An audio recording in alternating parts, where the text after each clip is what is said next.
Yeah, the stage is yours. Stage is mine. Thank you. Who here likes bagels? Show of hands. Okay, cool. My talk is called The Bagel That Broke Me. Yeah. For those of you that don't know me, maybe some of you know me from my time when I was an English teacher in Vietnam.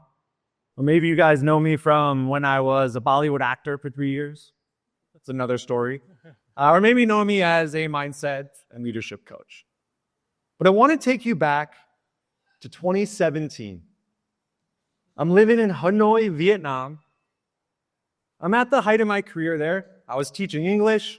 I organized and hosted the largest TEDx event in Vietnam at that time. I did a travel show with the Vietnamese government. I would do all these exciting things in Vietnam. Life was good.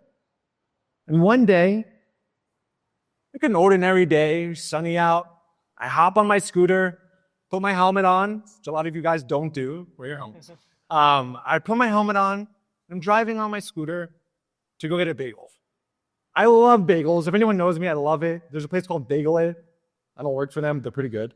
I'm going to get a bagel on this Thursday. I'm driving on my scooter, and I see the turn coming up, a turn that I've taken so many times. But on this particular day, there's a little bit of sand.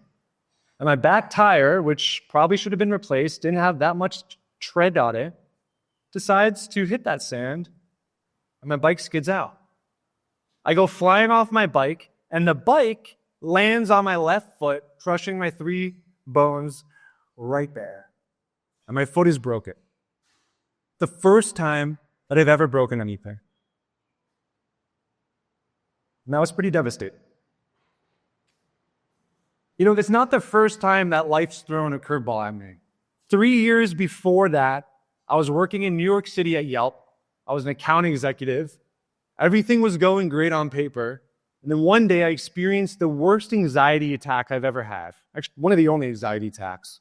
I'm in and out of hospitals, and I get diagnosed with an autoimmune disorder called ulcerative colitis.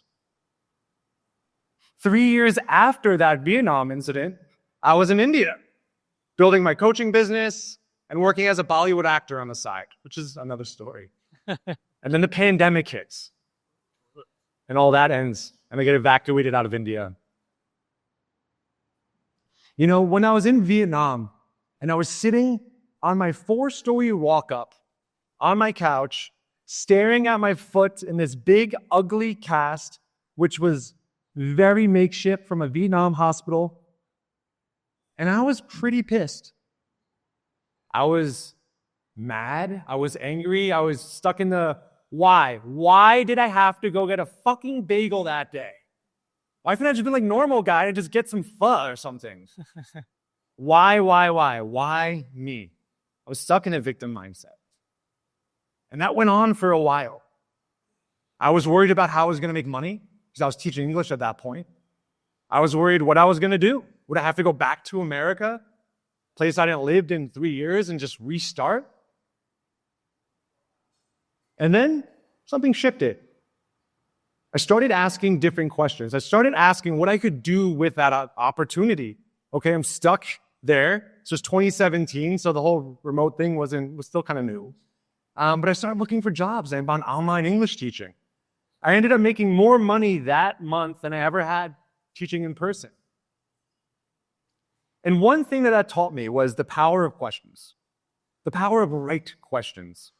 One thing I've noticed with a lot of the clients that I work with, it's sometimes that little nudge, right? The little nudge that's saying, hey, maybe I'm capable of something else. Maybe there's more to me. Maybe my business, maybe my life, there's something else that I could evolve into. And a lot of people think that they have to wait until they have that big, the big breakdown to have a breakthrough. And you don't. It's those subtle things, those subtle voices, those little moments that when you listen to them can actually lead to the most change. And sometimes when you don't listen to them, life throws a bagel at you. Thank you.